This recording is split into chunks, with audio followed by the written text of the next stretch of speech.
अगर आपको ये वीडियो पसंद आए तो वीडियो को लाइक करें, चैनल को सब्सक्राइब करें और बेल आइकन को दबाएं हमारे वीडियोस को सबसे पहले पाने के लिए। Hello, I am Kuldeep Namdev. I hope you all are enjoying my engineering graphics videos. Now I am back with a next question on projection of planes. This question is also a 3 stage type question. ये बहुत ज़्यादा important question है, ये exam में बहुत बार repeat हुआ है, तो इस क्वेश्चन को शुरू से आखिर तक देखिए। क्वेश्चन है, a thin 30-60 degree set square has its longest edge in the VP and inclined at 30 degree to the HP.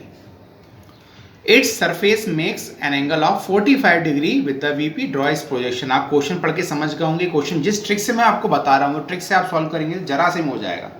Set square आपको बताइए, दिस इज सेट स्क्वायर जो आपको ज्योमेट्री बॉक्स में देखे होंगे. सेट स्क्वायर दो तरह के होते हैं, 30-60 वाला होता है और एक 45 डिग्री वाला होता है. इसमें दो एंगल 45 होते हैं और एक एंगल 90 का होता है. ये 30-60 वाला है, इसमें ये एंगल 30 है, ये एंगल 60 डिग्री है. तो ये 30-60 सेट स्क्वायर है. इसका आपको क्वेश्चन दिया हुआ है. इसमें बोला क्या है, जो चीज़ मैं बताते आ रहा हूँ उस चीज़ को पकड़ना है बस आपको.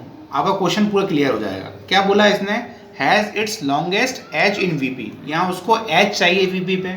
इसका मतलब क्या हुआ, सेकंड स्टेज में हमें ऐसे वीपी से इंक्लाइन करना है. वीपी से कितना एंगल दिया हुआ, 45 डिग्री. ठीक है ना. और पहले स्टेज में इसके सरफेस को वीपी के पैरेलल रखना है. बस इतना से ही काम करना है अपन को. पहले स्टेज की बात करें, पहले स्टेज में इसके सरफेस को मैंने क्या रखा, वीपी. अभी किसके पैरेलल है, एचपी के पैरेलल है. अब मैंने इसको वीपी पैरेलल रखा. क्यों रखा ये मैं समझा चुका हूँ आपको. अब मैंने इसको रखा वीपी के पैरेलल. याद रखें, वीपी पहले रखेंगे तो ये लॉन्गेस्ट एज है, यानी सबसे लंबी जो एज है. इसमें दिया ना लॉन्गेस्ट एज कहाँ होना, वीपी पे होना चाहिए. वीपी पे के, क्योंकि इसको पूरे को अपन सरफेस को वीपी पे रखने वाले हैं, तो इसको पूरे सरफेस को वीपी पे रखेंगे तो ये इंक्लाइन करेंगे वीपी से कितने एंगल पे, 45 डिग्री जो दिया है ना 45. ऐसे इंक्लाइन करेंगे. जब ऐसे इंक्लाइन करेंगे तो याद रखिएगा ये वाला एज, अगर आप पहले स्टेज में जब आप फ्रंट व्यू ड्रॉ करोगे, लेफ्ट में लेके बनाओगे, लेफ्ट साइड में लेके बनाओगे, तब इसे ऐसे इंक्लाइन करोगे, तब ये एज का रहेगा वीपी पे रहेगा, तभी क्वेश्चन आपका सही होगा, नहीं तो गलत हो जाएगा. ठीक है. क्योंकि सरफेस को मैंने वीपी पे रखा और सरफेस वीपी के पैरेलल ही है, तो फ्रंट व्यू मुझे क्या दिखेगा, सेट स्क्वायर नजर आएगा. टॉप व्यू में क्या दिखेगा, आप समझ रहे हैं. टॉप व्यू में क्या दिख रहा है, लाइन नजर आ रही है. लाइन का नजर आएगी एक्स वाई पे, क्योंकि ये वीपी पे मैंने जूम किया है. वीपी से इन फ्रंट में डिस्टेंस 0 होने के कारण ये लाइन मुझे टॉप व्यू की एक्स वाई पे नजर आएगी. तो पहले देख लेते हैं इसे बनाना कैसे. अभी इसको बना नहीं है क्योंकि मुझे आपको सेट स्क्वायर बनाना सिखाना पड़ेगा. मगर इस क्वेश्चन में आपको कहीं पे भी इसका साइज दिया नहीं है. दिया है क्या साइज, किसी भी साइड का डिस्टेंस नहीं दिया. तो अपन एक काम करते हैं, लॉन्गेस्ट एज जो है, सॉरी लॉन्गेस्ट एज, इसको ले लेते हैं, एज्यूम कर लेते हैं 50 mm के बराबर. आप जो चाहे एज्यूम कर लो, कोई दिक्कत नहीं है. ठीक है. लॉन्गेस्ट एज कितना एज्यूम किया मैंने, 50 mm एज्यूम कर लिया. ठीक है. तो मैं क्या करूँगा, याद रखें वो लॉन्गेस्ट एज कैसा होना चाहिए. अपन इसको कैसा रख रहे हैं, ऐसा रखेंगे. कैसा रखेंगे, ऐसा रखेंगे वीपी पर. इसको थोड़ा ध्यान देना आपको. अपन क्या करेंगे, इसको ऐसा रखेंगे. लेफ्ट साइड में सबसे लंबी एज होनी चाहिए, ये क्वेश्चन की रिक्वायरमेंट है. तो वीपी पे रखेंगे तो फ्रंट व्यू में क्या दिखेगा, ये दिखेगा आपको सेट स्क्वायर. ओके. और टॉप व्यू में लाइन दिखेगी. तो पहले सेट स्क्वायर बनाना सीखेंगे, बनाएंगे कैसे इसको, क्योंकि हो सकता है आपको डाउट हो, इसलिए मैं इसको बना के दिखा रहा हूँ. तो कितनी लेंथ ले रहा हूँ उसकी, 50 ले रहा हूँ, है ना. तो 1 2 3 4 5, यानी कि 50 लेंथ तो मैंने इसकी ले ली सेट स्क्वायर की. कितनी लेंथ है, 50 के बराबर है. अब मेरे पास दो ऑप्शन है, यहाँ से 30 डिग्री लाइन ड्रॉ करूँ या यहाँ से 60 डिग्री ड्रॉ करूँ. इंटरसेक्शन हो जाएगा, मेरा सेट स्क्वायर तैयार हो जाएगा. या फिर यहाँ से 60 डिग्री ड्रॉ करूँ, यहाँ से 30 डिग्री ड्रॉ करूँ, तब भी सही है. तो दोनों में से जो भी आपको लगे आप ले सकते हो. तो मैं एक काम करता हूँ, यहाँ पे ले लेता हूँ एंगल 60 डिग्री. 30-60 में से कोई सा भी एंगल कहीं भी ले सकते हो, ऐसा कोई बाउंडेशन नहीं है इसमें. ओके. मैंने 60 डिग्री एंगल लिया, 60 डिग्री एंगल मैंने ये लिया. ओके. अब यहाँ से एक लाइन ड्रॉ करूँगा मैं लाइक दिस, इस पॉइंट से.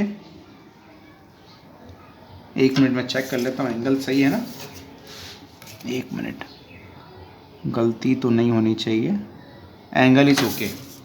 ठीक है. तो एंगल मैंने कितना लिया, 60 डिग्री लिया था. मैंने एक लाइन यहाँ पे इस तरह से ड्रॉ कर ली. लाइट लाइन ड्रॉ करना है अभी. ठीक है. यहाँ से कितना एंगल लेना है, यहाँ से 30 एंगल लेना है. 30-60 अल्टी पल्टी भी कर सकते हैं, यानी कि कहीं पे भी कोई सा भी 30-60 एंगल ले सकते हैं. मगर याद रखें दोनों जगह 30 नहीं लेना है, दोनों जगह 30 ले लो, दोनों जगह 60 ले लो. यह दिमाग नहीं चलाना एक्स्ट्रा अपना. ठीक है. 30 डिग्री एंगल ये आया. ओके. अब मैंने क्या किया, इन दोनों को आपस में ज्वाइन कर दिया. किया मैंने. जैसे ही ज्वाइन किया आप समझ गए होंगे ये सेट स्क्वायर तैयार हो गया। जितना पोर्शन सेट स्क्वायर का था उतने को मार्क करते हैं, बाकी को रब कर देते हैं। तो यानी कि ये पोर्शन है, इस पोर्शन की अब अपन को आवश्यकता नहीं है, इसको मिटा देंगे, ठीक है। या फिर बिल्कुल लाइट लाइन से बना लें तो भी कोई दिक्कत नहीं है। अब मैं इनको क्या करता हूँ, आपस में इन दोनों को ज्वाइन कर देता हूँ, ओके, और इन दोनों को ज्वाइन कर देता हूँ। देखिए कितने आसानी से मैंने सेट स्क्वायर बना लिया, जिसकी लॉन्गेस्ट एज किसके बराबर थी, 50 m के बराबर। तो ये डायमेंशनिंग लाइन से मैं दे भी देता हूँ यहाँ पे डिस्टेंस, ये डिस्टेंस कितना था, 50 m के बराबर था। सॉरी ये थोड़ा सा एक्सटेंड हो गया, किसके बराबर था, 50 m के बराबर, यानी कि यहाँ लिख दिया मैंने 50। आई थिंक आपको समझ में आ गया होगा, बहुत आसान है। 30-60 में से कोई सा भी एंगल ले लें आप, एंगल लेने की ज़रूरत नहीं है यहाँ पे, ओके। अब मैं क्या करूँगा, इसको नीचे प्रोजेक्ट कर लूँगा, इसको नीचे प्रोजेक्ट कर दूँगा, इसकी नेमिंग कर देता हूँ। इसका नेमिंग A डैश दे दिया मैंने, इसको B डैश, इसको C डैश, ओके।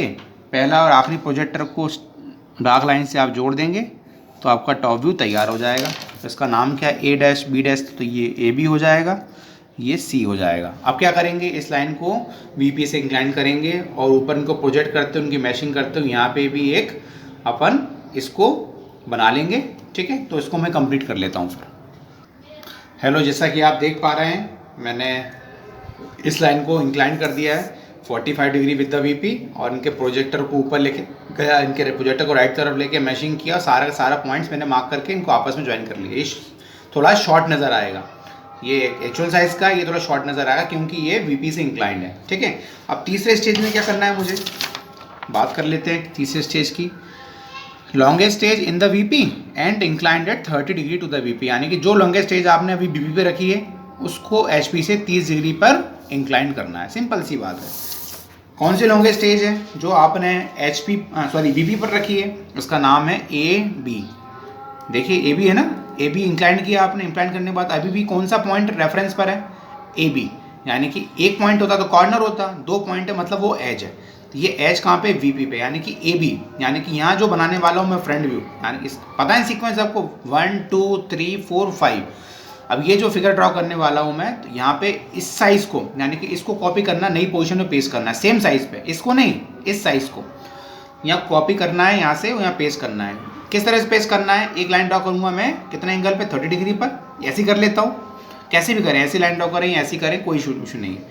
और फिर क्या करना है मुझे, अभी इसकी पोजीशन ऐसी है ना, मैं क्या करूँगा, इसको ऐसे इंक्लाइन कर दूँगा, या फिर मैं एक काम करता हूँ, इसको ऐसे इंक्लाइन कर देता हूँ, ऐसे कर देता हूँ, ऐसे कर दूँ तब भी ठीक है, ऐसे कर दूँ तब भी ठीक है, कोई दिक्कत नहीं उससे। तो मैं ऐसे कर देता हूँ इस बार। तो लाइन ड्रॉ करता हूँ कितने एंगल पे, HP से 30 डिग्री पे। इस पर क्या करना है मुझे, A डैश B डैश को लेना है। A डैश B डैश को लेते हुए मैं इसको ड्रॉ कर लेता हूँ, ठीक है। मैं बताता हूँ कैसे करना है, ओके। आप देख सकते हैं मैंने एक लाइन ड्रॉ कर ली 30 डिग्री पर। मैंने इसकी नेमिंग भी कर दी है, देखिए इसको A नाम दिया, इसको B नाम दिया, ओके, इसको मैंने C नाम दिया। अब ये ऐसा रखा हुआ था, ऐसा ही था ना। अब मैं इसको कैसे घुमा रहा हूँ, एंटी क्लॉकवाइज घुमा रहा हूँ। ऐसा भी घुमा सकता है, ऐसा घुमाता तो क्या होता, ऐसे घुमाता तो ये पोर्शन नीचे बनता, फिर ये एज बनती ना यहाँ पे, तो ये पोर्शन नीचे बनता, यानी कि हो सकता है कि ये रेफरेंस को टच करके नीचे आ जाता, ये फ्रंट व्यू। तो ऐसा नहीं होना चाहिए, इसलिए मैं क्या कर रहा हूँ, सेफ्टी पर्पज़ से इसको ऐसा नहीं, क्लॉकवाइज नहीं, एंटी क्लॉकवाइज घुमा रहा हूँ, ताकि ये बनेगा इस लाइन के ऊपर, तो नीचे आने का कोई सवाल ही नहीं है। तो A कहाँ आएगा, देखिए A नीचे आ गया, B यहाँ आ गया, C आ गया, ऐसे ही मुझे करना है। तो मैंने क्या किया, यहाँ पे एक पॉइंट मार्क कर लिया, इसका कहीं किसी भी लाइन पे मार्क कर लें, इसको नाम दे दी मैंने A डैश। अब A डैश से लेकर B डैश की डिस्टेंस मैं यहाँ से लेता हूँ कंपास से, A डैश से B डैश की डिस्टेंस ली मैंने, यहाँ रखा, यहाँ पे इसे कट कर दिया। तो ये पॉइंट कौन सा मिल गया मुझे, ये पॉइंट मिल गया मुझे B डैश। अब मुझे क्या C डैश निकालना है, आपको ऑलरेडी पता है कैसे निकालेंगे। B डैश से C डैश डिस्टेंस लिया मैंने, डिस्टेंस C डैश का कहाँ से लिया, B डैश से लिया है, तो फिर B डैश पे रखना पड़ेगा मुझे, और यहाँ से एक आँख में लगा लेता हूँ, ठीक है। फिर मैं इस C डैश का डिस्टेंस कहाँ से ले रहा हूँ, A डैश से ले रहा हूँ, है ना। तो डिस्टेंस मैंने A डैश से लिए, तो A डैश पे रखना पड़ेगा मुझे, और यहाँ पे कट करना पड़ेगा। जहाँ पे कट करूँगा ये पॉइंट कौन सा मिल जाएगा मुझे, ये पॉइंट मिलेगा C डैश। अब चाहें तो मैं इसको रब कर देता हूँ ताकि, ओके, C डैश मुझे मिल चुका है, तो ये हो गया C डैश। अब मैं क्या करूँगा, डार्क पेंसिल लूँगा, डार्क पेंसिल से इन सारे पॉइंट्स को जोड़ के उस फिगर को कंप्लीट कर लूँगा, यानी कि इसको इससे ज्वाइन किया मैंने डार्क लाइन से, ओके, डार्क लाइन से मैंने इन दोनों को भी ज्वाइन किया, और डार्क लाइन से मैंने इन दोनों को भी आपस में ज्वाइन कर लिया। देखिए कितना आसानी से मैंने इसको बना लिया। अब मुझे क्या करना है, इनके प्रोजेक्टर को नीचे लाना है, इनके प्रोजेक्टर को राइट में लाना है, सबको मैचिंग करनी है, सारे पॉइंट्स मार्क करने हैं। इतना का मैं काम कर लेता हूँ। जैसा कि आप देख पा रहे हैं मैचिंग करके सारे पॉइंट्स मैंने फाइंड कर लिए। अब इन सबको आपस में ज्वाइन कर देते हैं डार्क लाइन से। तो मैंने इससे इसको ज्वाइन किया और इससे इसको ज्वाइन किया, फाइनली ए और बी को मैंने ज्वाइन कर लिया। तो जो कंडीशन क्वेश्चन में गिवन थी उसके हिसाब से ये फ्रंट व्यू निकल के आ रहा है, ये टॉप व्यू निकल के आ रहा है। ये क्वेश्चन यहीं पे ख़त्म होता है। Thanks for watching this video.